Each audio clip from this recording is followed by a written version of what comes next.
పెట్టి మీ మంచినీళ్ల గోస తీర్చిన మాట నిజమా కాదా ఒక్కసారి గట్టిగా చప్పట్లతో కేసీఆర్ గారికి చెప్పాలని చెప్పి నేను కోరుతా ఉన్నా. కేసీఆర్ ప్రభుత్వం రాకముందు ఏ అపార్ట్మెంట్ కి పోయినా డీజిల్ గబ్బు, జనరేటర్లు, ఏ చిన్న దుకాణానికి పోయినా ఇన్వర్టర్లు, ఎండాకాలం వచ్చిందంటే పంకా కూడా తిరగలేని పరిస్థితి. కానీ అదే కేసీఆర్ ప్రభుత్వం వచ్చినాక సంవత్సరం తిరగకుండానే 24 గంటల కరెంట్ ఇచ్చిన మాట వాస్తవమా కాదా? ఇచ్చిన మాట వాస్తవమా కాదా? నేను ఇవాళ మీ అందరికీ కూకట్పల్లిలో వాగ్దానం చేస్తా ఉన్నా, మళ్ళీ తిరిగి వచ్చేది 2028లో ముమ్మాటికి గులాబీ జెండానే వస్తుంది, కేసీఆర్ గారు ముఖ్యమంత్రి అవుతారు. నేను మీకు వాగ్దానం చేస్తా ఉన్నా, మీ ఎమ్మెల్యే గారు ముందే చెప్తా ఉన్నా, 24 గంటల కరెంట్ ఎట్లా అయితే ఇచ్చామో హైదరాబాద్ మహానగరంలో 24 గంటలు మంచినీళ్ళు ఇచ్చే బాధ్యత కూడా నాది అని చెప్పి నేను మీకు విజ్ఞప్తి చేస్తా ఉన్నా. తప్పకుండా అది చేసి చూపెడతా అని చెప్పి కూడా మా ఆడబిడ్డలందరికీ నేను వాగ్దానం చేస్తా ఉన్నా. అనుకుంటే అసంభవం ఏమీ కాదు. 65 ఏళ్లు కాంగ్రెస్ వాళ్ళు కరెంటు కూడా ఇవ్వలేకపోయినారు. వ్యవసాయానికి కరెంట్ ఇవ్వలేదు, హైదరాబాద్ లో ఇళ్లలో కరెంట్ ఇవ్వలేదు, ఆఖరికి పరిశ్రమలకు కరెంట్ ఇవ్వకపోతే వారానికి 3 రోజులు మా కుత్బుల్లాపూర్ లో శివారు ప్రాంతాల్లో ఉండే మరి పరిశ్రమలు మూత పెట్టుకునే పరిస్థితి. అందుకే నేను మీకు చెప్తా ఉన్నా, 24 గంటల కరెంట్ ఇచ్చింది కేసీఆరే. రేపు మళ్ళీ 24 గంటల నీళ్లు హైదరాబాద్ మహానగరంలో ఇవ్వబోయేది తిరిగి మళ్ళీ కేసీఆర్ అనే మాటను మీకు విజ్ఞప్తి చేస్తా ఉన్నా. తప్పకుండా ఇచ్చి మీ మనసు గెలుచుకుంటామని చెప్పి కూడా విజ్ఞప్తి చేస్తా ఉన్నా. 1, 2 కాదు, ఒక మంచి నీళ్లు కరెంటు మాత్రమే కాదు, హైదరాబాద్ లో ఎన్ని పనులు చేసుకున్నాం మనం. కరోనా వస్తే ఆ రోజు మూతికి బట్ట కట్టుకొని మూతికి మాస్క్ వేసుకొని ఎవరి ఇళ్లలో వాళ్ళు కూర్చునే ఒక దయనీయమైన పరిస్థితి. అది చూసిన తర్వాత కేసీఆర్ గారు ఆలోచన చేసి ఈ పరిస్థితి మళ్ళీ భవిష్యత్తులో ఎప్పుడన్నా వస్తే మన పిల్లలకు మన బిడ్డలకు ఈ పరిస్థితి మళ్ళీ తలెత్తకూడదు. ఇట్లాంటి దరిద్రమైన పరిస్థితి గుర్తు తెచ్చుకోండి ఒకసారి. వెంటిలేటర్ల కోసం పైరవీలు, ఆక్సిజన్ బెడ్స్ కోసం పైరవీలు, ఆక్సిజన్ కాన్సన్ట్రేటర్ కావాలన్నా అని దండం పెట్టుకునే పరిస్థితి ఎమ్మెల్యేలకి నాయకులకి. ఆ పరిస్థితి మళ్ళీ రావద్దని చెప్పి కేసీఆర్ గారి నాయకత్వంలో ప్రతి బస్తీలో ఒక బస్తీ దవాఖానా పెట్టుకున్నాం. బస్తీ దవాఖానాలు 350 బస్తీ దవాఖానాలు. ఏ చిన్న గోలికి కూడా, ఏ చిన్న మందు బిల్లకు కూడా రూపాయి ఇచ్చే అవసరం లేకుండా ఉచితంగా ఆ కార్యక్రమం. అట్లాగే డయాగ్నోస్టిక్ పరీక్షలు, డి హబ్ పేరిట డయాగ్నోస్టిక్ పరీక్షలు, 24 రకాల వైద్య పరీక్షలు ఉచితంగా చేసుకున్నాం. అట్లాగే హైదరాబాద్ అంటే ఒకనాడు గాంధీ, ఉస్మానియా, నిమ్స్, ఈ 3 తప్ప ఒక్క కొత్త ఆసుపత్రి కూడా కట్టలేదు 65 ఏళ్లలో గతంలో ఉన్న ప్రభుత్వాలు. ఒక్కటంటే ఒక్క ఆసుపత్రి కూడా కట్టలే. అప్పుడెప్పుడో స్వాతంత్రం రాకముందు నిజాం నవాబు కట్టిన గాంధీ, ఉస్మానియా, అదేవిధంగా Nizam's institute of medical sciences NIMS Panjagutta, ఈ 3 తప్ప హైదరాబాద్ లో ఒక్క కొత్త ప్రభుత్వ దవాఖాన కూడా 65 ఏళ్లలో ఏ ప్రభుత్వం కట్టలేదు. అదే మన నాయకుడు కేసీఆర్ గారు హైదరాబాద్ లోని పేద ప్రజల కోసం 1 కాదు 2 కాదు 4 TIMS hospital, Telangana institute of medical sciences, ఒక్కొక్కటి 1000 పడకల ఆసుపత్రి సనత్ నగర్ లో, ఎల్బీ నగర్ లో, అల్వాలలో, గచ్చిబౌలిలో, ఉత్తరం, పశ్చిమం, దక్షిణం, తూర్పు అన్ని వైపులా 4 వైపులా 4000 కొత్త పడకలు, అందులో 3వ వంతు ఐసీయూ, ఈ రకంగా ఏర్పాటు చేయడం జరిగింది.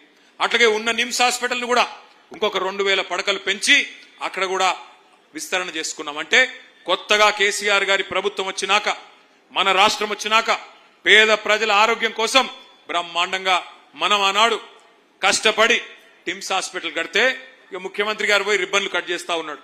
ఆయన జేబులో కత్తెర పెట్టుకొని తిరుగుతా ఉన్నాడు ముఖ్యమంత్రి గారు. పాపం జేబులో కత్తెర పెట్టుకొని తిరుగుతున్నాడంటే జేబు దొంగ అనుకునేరు. ఆయన జేబు దొంగ కాదు, గజ దొంగ. జేబు దొంగలు పాపం చిన్న చిన్న దొంగతనాలు చేస్తారు. ఈయన మామూలు దొంగ కాదు, దండుపాలెం బ్యాచ్ కు నాయకుడు. కాబట్టి ఆయన ఆ జేబులో కత్తెర పెట్టుకొని ఎక్కడ మనం కట్టిన ఫ్లైఓవర్ ఉంటే అక్కడ పోయి రిబ్బన్ కట్ చేస్తాడు. ఎక్కడ మనం కట్టిన బిల్డింగ్లు, టిమ్స్ హాస్పిటల్ లాంటి బిల్డింగ్లు ఉంటే వాటికి రిబ్బన్లు కట్ చేస్తాడు. మనం కట్టిన డబుల్ బెడ్రూమ్ ఇళ్లకు పోయి రిబ్బన్లు కట్ చేసి మేమే ఇచ్చినామని చెప్తున్నాడు.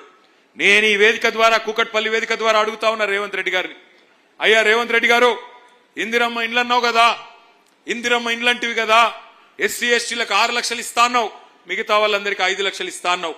హైదరాబాద్ మహానగరంలో ఒక్క ఇందిరమ్మ ఇల్లు నువ్వు కట్టినట్టు చూపెడితే, ఒక్క ఇందిరమ్మ ఇల్లు నువ్వు కట్టినట్టు చూపెడితే నేను శాశ్వతంగా రాజకీయ సన్యాసం తీసుకుంటా, దమ్ముందా రుజువు చేయని చెప్పి నేను వారిని ఇవాళ సవాల్ చేస్తా ఉన్నా. ఒక్క ఇల్లు హైదరాబాద్ మహానగరంలో ఒక్క ఇల్లు ఎక్కడన్నా కట్టినావా దమ్ముంటే చూపెట్టు. ఉన్న ఇల్లు కూలగొట్టడం తప్ప కొత్త ఇల్లు కట్టే తెలివి లేదు. కానీ చెప్పుకుంటాడు నేను గుంపు మేస్త్రిని అని. గుంపు మేస్త్రి అంటే కడతాడా కూలగొడతాడా అమ్మ నాకు తెలియక అడుగుతా. గుంపు మేస్త్రి అంటే కట్టాలా. వీడెక్కడ గుంపు మేస్త్రి? ఉన్న ఇల్లు కూలగొట్టేటోడు, ఉన్న కొంపలు పూసుకునేటోడు గుంపు మేస్త్రి ఎట్లయితాడు? ఆలోచించండి. ఇంకొక మాట కూడా మీరు గుర్తు చేసుకోవాలని కోరుతా ఉన్నా.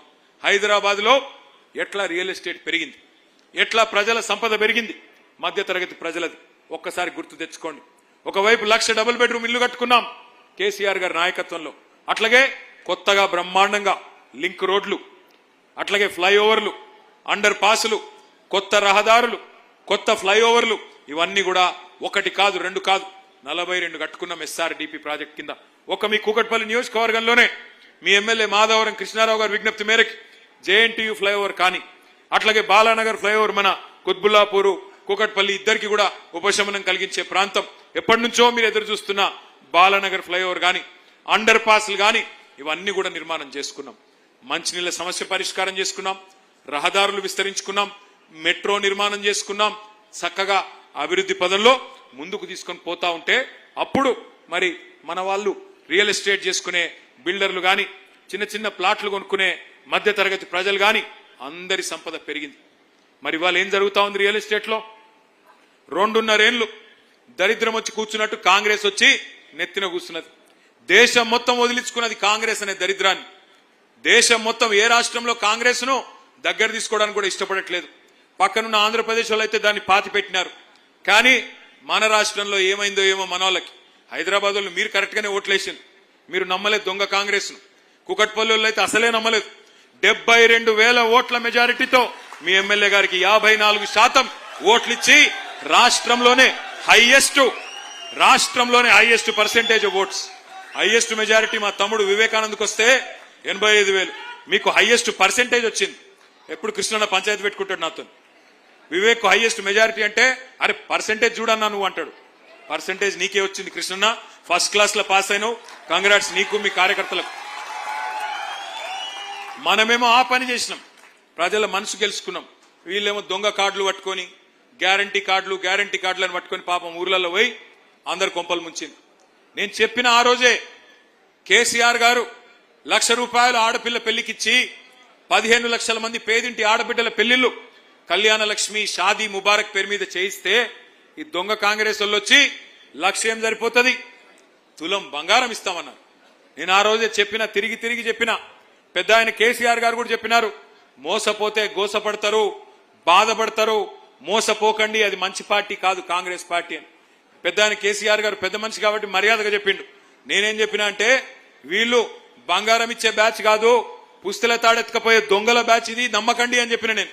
కానీ కొంతమంది దురదృష్టవశాత్తు వాళ్ళు నమ్మడం జరిగింది. నమ్మిన పాపానికి ఈ రోజు ఎట్లా ఉందో పరిస్థితి మా ఆడకూతురులందరికీ రాష్ట్రంలో కనబడతానే ఉన్నది.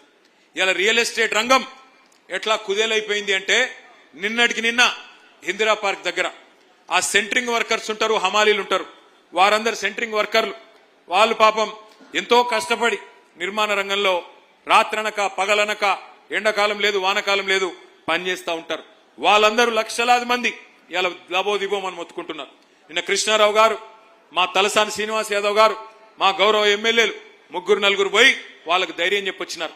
మళ్ళీ కేసీఆర్ గారు వస్తారు, మళ్ళీ నిర్మాణ రంగం పుంజుకుంటది, మీరెవరు భయపడకండి, మీ సమస్యలను కూడా మేం పరిష్కారం చేస్తామని చెప్పారు. వాళ్ళు ఇన్సూరెన్స్ లాంటి ఇంకా చిన్న కోరికలు కోరుతా ఉన్నారు.